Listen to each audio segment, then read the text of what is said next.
Okay. And then we move on. So yes, hi, my name is Stanley Mtuma. I'm the Secretary General of the Kenya National Paralympics Committee. My profession is in law. I'm an advocate, but I'm also volunteering my time to assist our athletes to perform the best they can.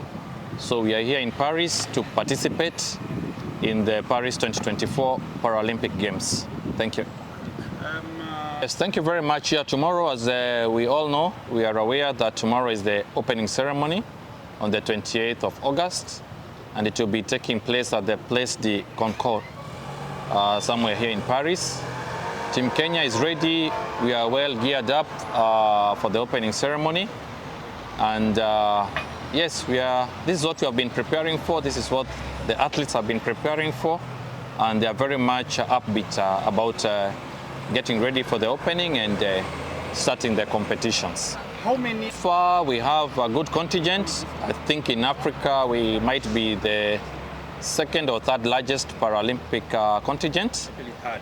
Yeah, we have 13 competing athletes with 6 competition partners.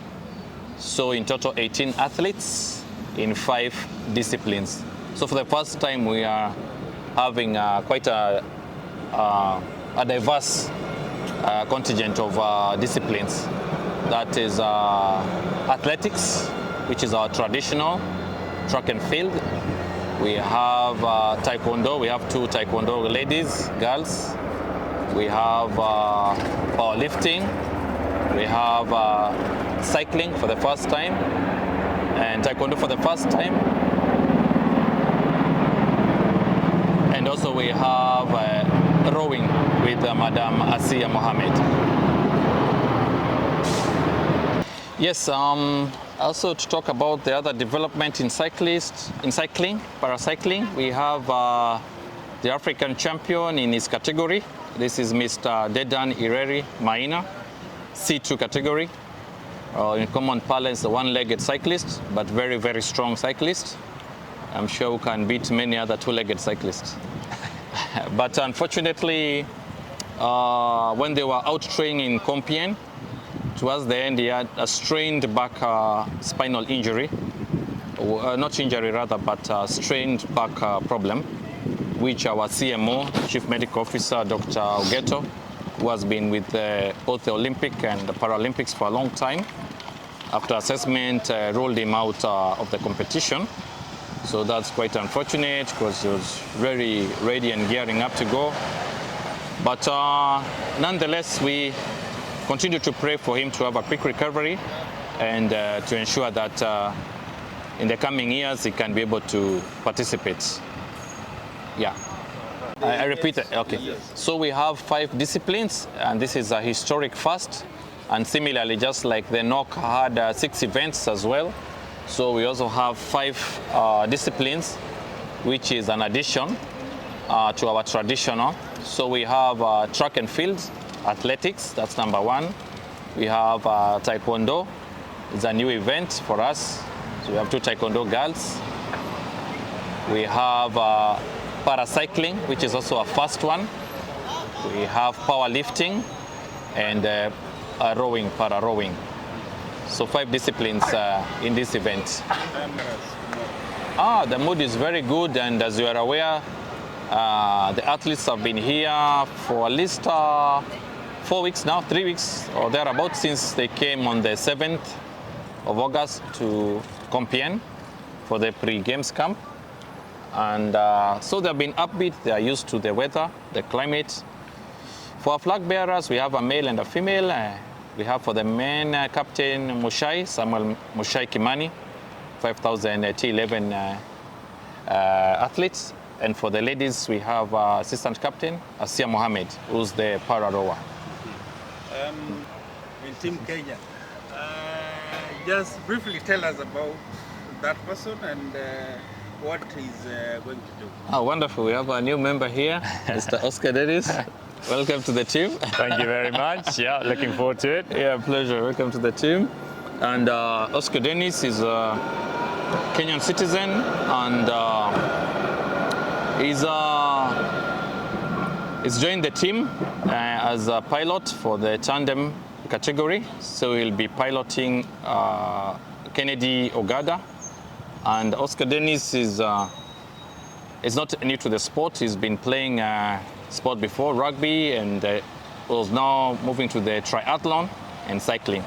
But now I can welcome him to speak more about himself. So you can speak. Correct. The pilot who was supposed to go with Ogada was Mr. Benson Mwaniki, who unfortunately in training had a collision and he was ruled out with a shoulder, what the doctors call a collarbone fracture.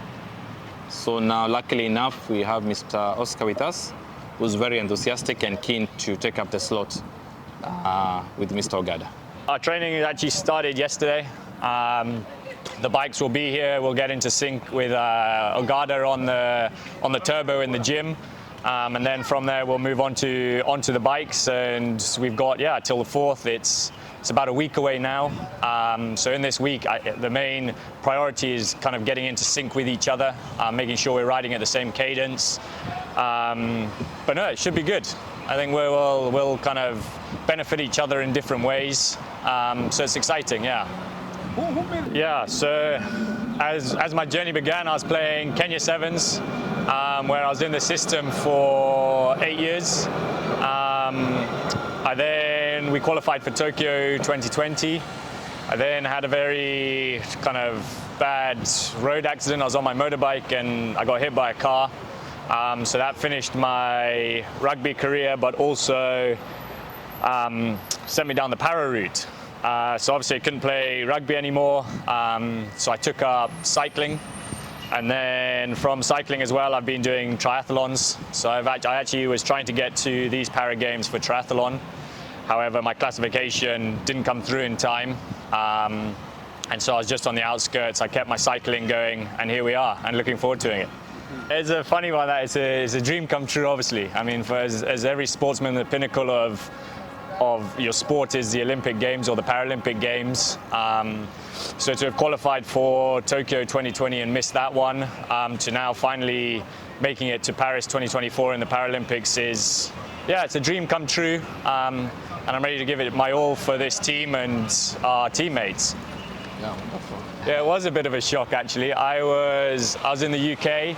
I was actually over there for a triathlon event just recently that I was competing in, and so my training has been kind of up there with everything I've needed to be doing, and then Stanley gave me the call, and then I came over to Paris. So came here on the Eurostar, and now here I am looking forward to getting into the village and getting kind of into the rhythm of training now for the tandem. Hopefully indeed the stepping stone, whether it's in the cycling or if it's in the triathlon, who knows, let's see. But no, really looking forward to it, and yeah, we'll see how we go on this one. I don't think they could quite believe it, a bit like me as well. It's been a long journey, and I think everybody that's kind of been with me through this journey after the trauma to my leg, it's a blessing. I'd say it's a blessing, to be honest with you, and I think everyone's very supportive about it, and yeah, it's funny how things work out. What